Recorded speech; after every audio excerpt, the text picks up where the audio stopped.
नमस्कार, सत्य न्यूज में आपका स्वागत है और मैं हूं आपके साथ अमन कुमार। स्वागत है आपका हमारे इस खास कार्यक्रम में चुनाव पे चर्चा।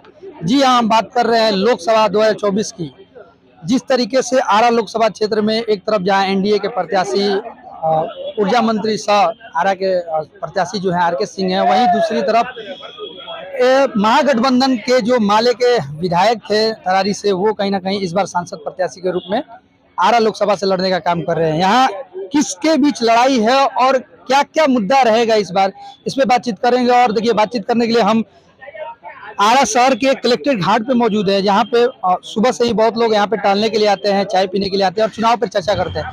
आज उसी मुद्दे पर हम भी बातचीत करेंगे और जानने की कोशिश करेंगे लोगों से, जनता से, कि इस बार जो मुद्दा है उनका क्या रहेगा। और अभी करीब हम इंटरव्यू कर रहे हैं और चैनल के माध्यम से हर एक मिनट आप समझिए, एक अभी करीबन करोड़ों आदमी के हाथ में एक 30,000 से और 20,000 से कम की मोबाइल नहीं देखने को मिल रही। आखिर ये कहाँ से आ रही है? जब उसकी कैपेसिटी नहीं है तो मोबाइल लेके कहाँ से वो खरीद के दिखा रहा है कि इतना का है?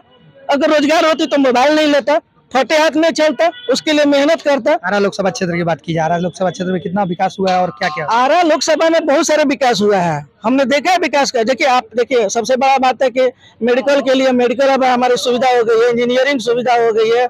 यहाँ पे अब बच्चे यहाँ पे अब एस्टेब्लिश हो रहे हैं। सर, आपकी बात सही है, लेकिन गांव में अभी तक लग नहीं रहा है कि योजना नहीं पहुंचा है। अब ये देखिए, गांव का योजना आप उस पर मत जाइए ना। जनता है आरा लोकसभा क्षेत्र की, आप भी जानते हैं। अब मान लीजिए एमपी साहब को गाँव देखना है, शहर का ये जो विधायक क्षेत्र में आता है उसको भी वो भी देखना है, नगर पालिका देखना तो पड़ेगा। वोट मांगने के लिए सभी जो जनता है वोट देती है। सबकी कार्यशैली अलग अलग ना बच्ची ये। आप जाइए ना नगर पालिका को तंग कीजिए, इतना करोड़ों का फंड काहे नहीं तुमने खर्चा किया, कहा ये सौंदर्यीकरण इसका नहीं हो पा रहा है।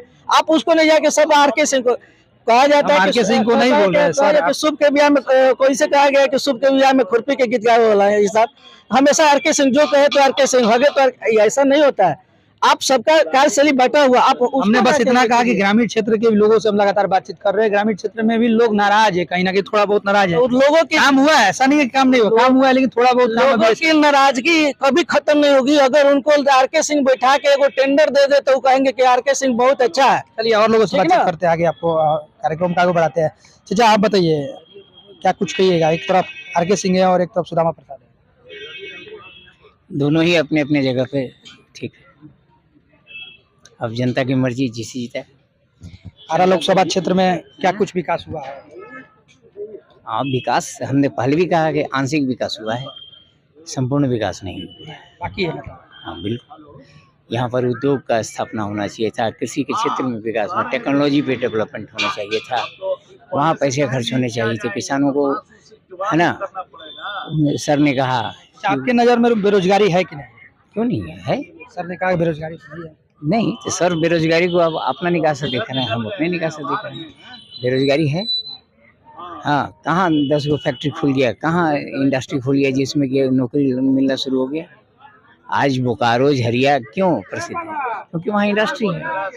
हमारे पास इंडस्ट्री, हमारे आरा में भी लगना चाहिए था कोई उद्योग या रोजगार। बिल्कुल, अगर नहीं कृषि से संबंधित कुछ भी कल कारखाना फैक्ट्री रखना चाहिए था।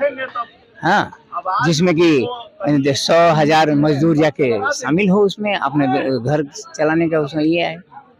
क्या कुछ लगता है इस बार अगर आर.के. सिंह जीत के आते हैं मैदान में, या फिर सुदामा प्रसाद जीत के आते हैं, तो क्या कुछ आरा के लिए करेंगे? बिल्कुल करना होगा, नहीं करने का सवाल ही नहीं है।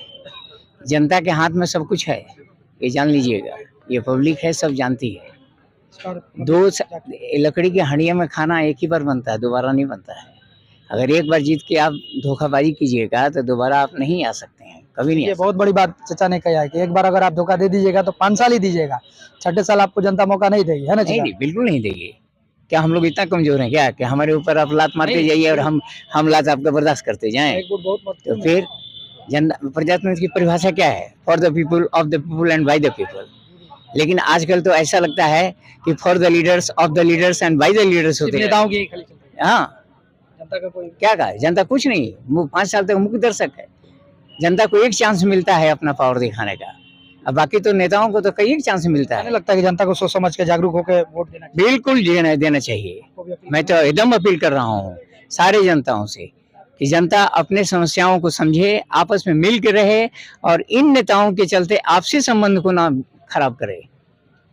जहाँ विकास की मुद्दा है तो विकास में मान लीजिए कि ये काम करने से विकास होगा तो वहां पर हर पार्टी को समर्थन करना चाहिए। तो आप ये क्यों बोलते हैं कि क्रेडिट हमको मिलना चाहिए आपको नहीं मिल? यहाँ से झगड़ा क्रेडिट की है कि कोई काम हो तो क्रेडिट हमें मिलनी चाहिए। मतलब काम का कोई नहीं है, क्रेडिट सिर्फ चाहिए। बस क्रेडिट के लिए मर रहे हैं लोग। अगर हम कौन बोलता है कि सरकार में रह करके और मंत्री बन के ही भलाई की जा सकती है? हम बिना मंत्री बने बिना सरकार में रह भी हम भलाई कर सकते हैं।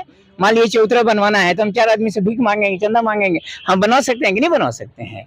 तो उसके लिए अब क्रेडिट के लिए आप मरिएगा तो मरिए। आरके सिंह ने काम किया है, जो किया है वो देखिए ना आपको। नहीं तो आप अपना रिकॉर्ड रूम में चले जाइए, है ना, गवर्नमेंट के सरकारी के, वो बता देगा कि कितना काम हुआ कितना नहीं हुआ। वहाँ तो बिल वोट बिल करने का अपील करेंगे इस बार? सबसे वोट करने का अपील करेंगे? हाँ बिल्कुल, जनता का ये बहुत माने बड़ा अधिकार है और जनता को अपना अधिकार ये उपयोग करना चाहिए। अगर जनता वोट नहीं करेगी, तटस्थ हो जाएगी, तो फिर वही होगा, गलत आदमी ही आएगा। गलत आदमी को हटाएं। क्या कुछ कहेंगे? चुनाव है, मुद्दा क्या रहेगा? और सबसे बड़ा बात है कि दो प्रत्याशी मैदान में हैं, एक तरफ आरके सिंह है, एक तरफ सुदामा प्रसाद है। देखिए ये दोनों प्रत्याशी हैं, इसमें हम मुंह से भी बोल रहे हैं और कितने लोग मुंह से बोलते हैं लेकिन दिल में आरके सिंह ही बसे हुए हैं। भले क्यों आखिर दिल में क्यों बस? कि दिख रहा है ना, जो नहीं था वो भी है और वो रहेंगे तो और भी कुछ आएगा। क्यों कि इसलिए विश्वास है कि इसके पहले कुछ नहीं था जो अभी देखने को मिल रहा है, और यही विश्वास अगर ये नहीं रहता तो वो दोबारा नहीं जीतते और इस बार भी जीतेंगे। काम पे जीतेंगे या नाम पे जीतेंगे? काम पे जीतेंगे। नाम क्या कहलाता है? नाम तो उनका गांव है, उधर सहरसा की तरफ उनका गांव है, लेकिन यहाँ से जीते और दोबारा जीते, फिर जीतेंगे। विकास होगा और ज्यादा, जो छूटा हुआ। हाँ, एकदम जीतेंगे। जी बिल्कुल, देखिए ये आरा की जनता है और आरा की जनता सब जानती है। हम लगातार आपको ग्रामीण क्षेत्र से लेकर शहरी क्षेत्रों तक लगातार हम आपको जनता के बीच ले जा रहे हैं और उनको खुलकर बोलने का मौका दे रहे हैं, ताकि वो अपने नेता का जो चुनाव है, अपने नेता का जो काम है, उसको जनता के बीच रखने का काम करे, दर्शकों के बीच रखने का काम करे। और हम भी चाहते हैं कि दर्शकों को ये मालूम हो कि विकास का कितना काम आरा लोकसभा क्षेत्र में हुआ है और आगे किस तरीके से जो काम है वो होंगे। अब देखने वाली बात ये होगी कि आने वाले चुनाव में किस तरीके से काम होता है और नेता जीतकर जो आते हैं वो आरा को किस तरीके से सौंदर्य और सुंदर बनाने का काम करते हैं। तो आज की खबरों में बस इतना ही। कल किसी और खबर के साथ आपको किसी और जगह से लगातार रूबरू कराएंगे, जनता के बीच ले जाएंगे और जनता की राय जानने की कोशिश करेंगे। तब तक के लिए हमें और हमारी पूरी टीम को दीजिए नमस्कार।